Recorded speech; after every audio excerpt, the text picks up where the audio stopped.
کیا چاہتی ہو تم؟ صاف صاف بولو۔ اذلان نے لب بھینچے اس چھوٹی سی لڑکی کو دیکھا۔ آپ ہم سے شادی کر لیں پلیز۔ وہ منمنائی۔ اذلان کا دماغ گھوما۔ وہ 17 سال کی چھوٹی سی لڑکی اس 27 سالہ مرد کو شادی کی آفر کر رہی تھی۔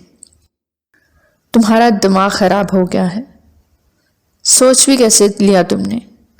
اپنی اور میری ایج میں فرق دیکھو، پورے 10 سال چھوٹی ہو مجھ سے، اور تمہارے دماغ میں یہ خرافات ڈالیں کس نے؟ وہ لب بھینچے غصے سے بولا۔ آپ ہمیں ڈانٹ کیوں رہے ہیں؟ وہ رونے کی تیاری پکڑتے ہوئے بولی۔ تو ابھی کالج میں ایڈمیشن لیا ہے تم نے اور یہ سب کچھ سیکھنے لگی ہو، کس کے ساتھ دوستیاں پال رہی ہو تم؟ اذلان نے اسے غصے سے اپنی جگہ سے اٹھتے ہوئے پوچھا۔ نہیں، ہم نے کسی کے ساتھ دوستی نہیں پالی، ہم تو کلاس میں بھی اکیلے ہی بیٹھتے ہیں، صوفی نے صفائی دینے والے انداز میں کہا۔ صوفی، اس سے پہلے کہ میرا دماغ خراب ہو جائے، جاؤ یہاں سے۔ اذلان نے اسے غصے سے ڈپٹا، جبکہ اپنا غصہ وہ کسی طرح بھی کنٹرول نہیں کر پا رہا تھا۔ ہم یہاں سے کہیں نہیں جائیں گے جب تک آپ ہماری بات مان نہیں لیتے۔ وہ اگر غصے والا تھا تو صوفیہ اس سے زیادہ ضدی تھی۔ صوفی، اگر 1 منٹ میں تم یہاں سے نہیں گئیں تو مجھ سے برا کوئی نہیں ہوگا۔ آپ ہم سے شادی کیوں نہیں کرنا چاہتے؟ کیا خرابی ہے ہمارے اندر؟ تمہارا دماغ خراب ہے اور کچھ نہیں۔ اذلان نے غصے سے اس کی کنپٹی پہ انگلی رکھتے ہوئے زور سے جھٹکا تو اپنا چہرہ چھپا کے پھوٹ پھوٹ کے رو دی۔ ہمارا قصور صرف اتنا ہے کہ ہم آپ سے پیار کرتے ہیں، آپ ہمیں اچھے لگتے ہیں اور آپ سے شادی کرنا چاہتے ہیں، لیکن آپ… وہ روتے ہوئے ہچکیوں سے بول رہی تھی۔ اس کی یہ باتیں سنتے ہوئے اذلان حیرت کے سمندر میں ڈوب کے ابھرا۔ کیا جانتی ہو تم یار شادی کے بارے میں؟ کوئی آئیڈیا ہے؟ جو تم کہہ رہی ہو وہ کیا ہے؟ ہم سب جانتے ہیں، ہمیں سب پتا ہے۔ شادی کے بعد ہم دونوں ایک ساتھ رہیں گے، ایک روم میں، ایک ساتھ۔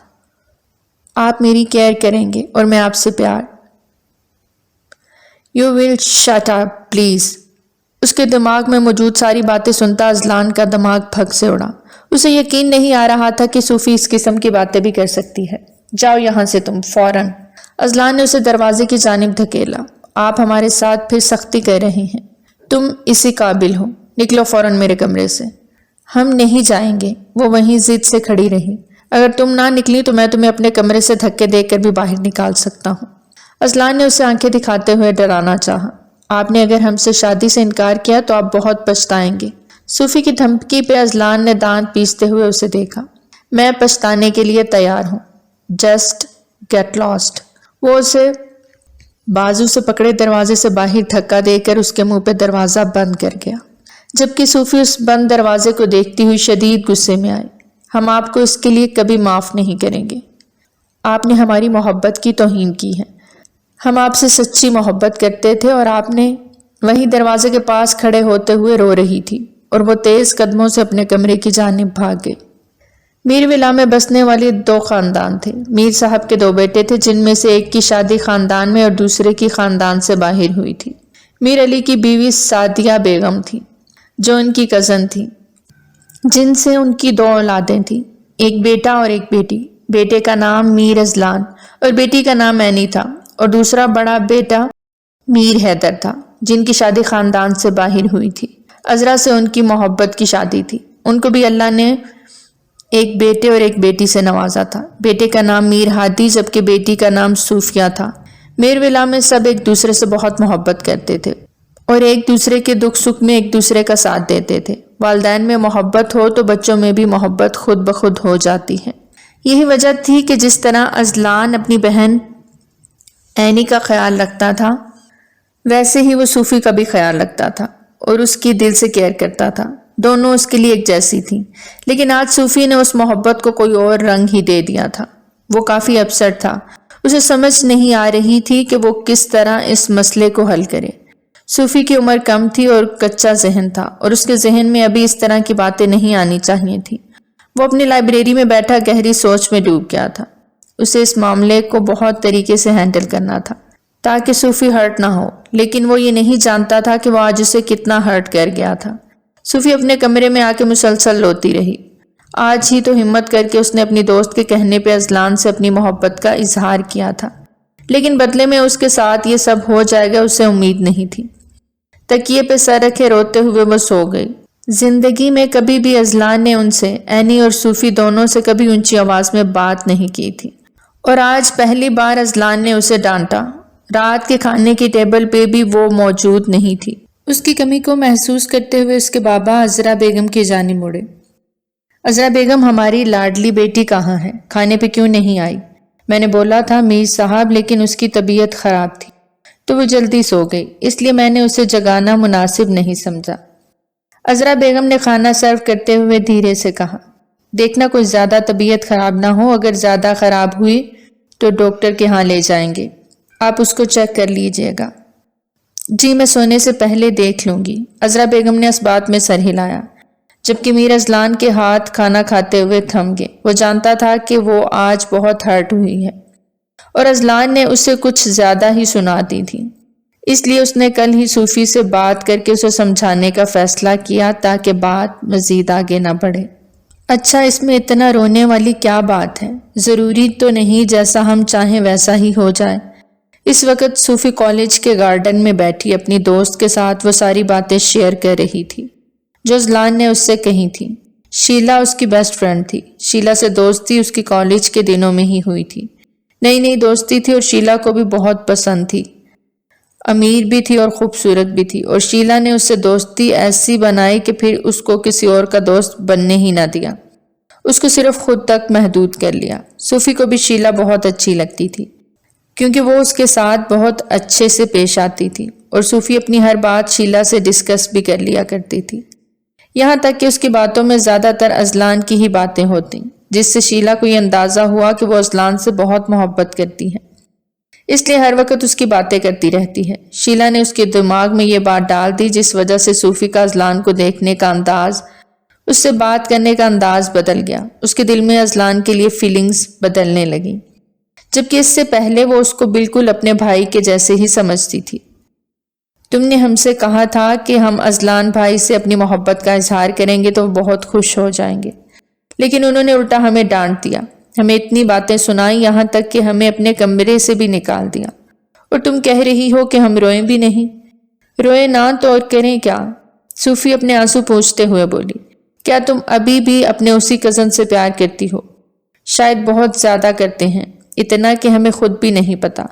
اب وہ ہم سے بات نہیں کریں گے، ہماری کیئر نہیں کریں گے تو ہم کیسے جئیں گے ان کے بغیر؟ شیلا، یہ سب تمہاری وجہ سے خراب ہوا ہے، ہمیں تم سے بات ہی نہیں کرنی، ہمیں تمہاری بات نہیں سننی چاہیے تھی، اور روتے ہوئے سو سو کرتے ہوئے بولی، جبکہ شیلا نے اسے دیکھتے ہوئے افسوس سے سر نفی میں ہلایا۔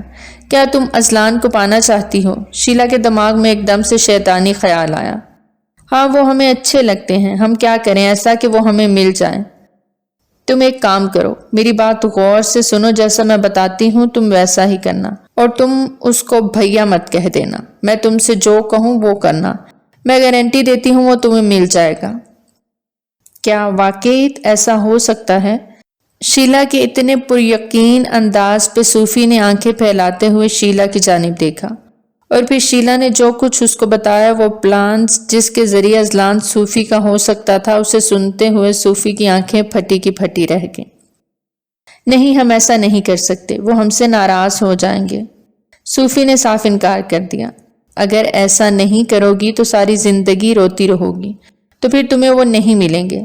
ظاہری بات ہے ان کی تو شادی کی ایج ہے، کیونکہ تم نے خود بتایا کہ وہ تم سے بڑے ہیں، تو آج نہیں تو کل وہ شادی کر لیں گے، پھر تم ان کی بیوی کو نہ بھابھی بھابھی کہتی رہنا، ٹھیک ہے؟ شیلا نے اس کا دماغ میں ایک نئی بات ڈال دی۔ ہم اپنے عزی کو کسی کے ساتھ شیئر نہیں کر سکتے، صوفی نے ماتھے پہ بل ڈالے ہوئے کہا، تو پھر ایک یہی حل ہے جو میں نے تمہیں بتایا ہے، آگے تمہاری مرضی، کرو یا نہ کرو، شیلا نے چپس منہ میں ڈالتے ہوئے لاپرواہی سے کہا، جبکہ صوفی اس کی باتوں پہ اب سنجیدگی سے غور کرنے لگی۔ کیا بات ہے، کوئی پریشانی ہے کیا؟ دیکھ کر نہیں چل سکتی؟ میر ہادی نے اینی کو غصے سے سنایا۔ وہ بیچاری ڈرتے ہوئے میر ہادی کو دیکھنے لگی۔ وہ تیزی سے سیڑھیاں اتر رہی تھی کہ آگے سے آتے میر ہادی کے ساتھ بری طرح سے ٹکرا گئی تھی۔ میر ہادی نے اسے کمر سے تھامتے ہوئے سیدھا کیا، گرتے گرتے بچی تھی۔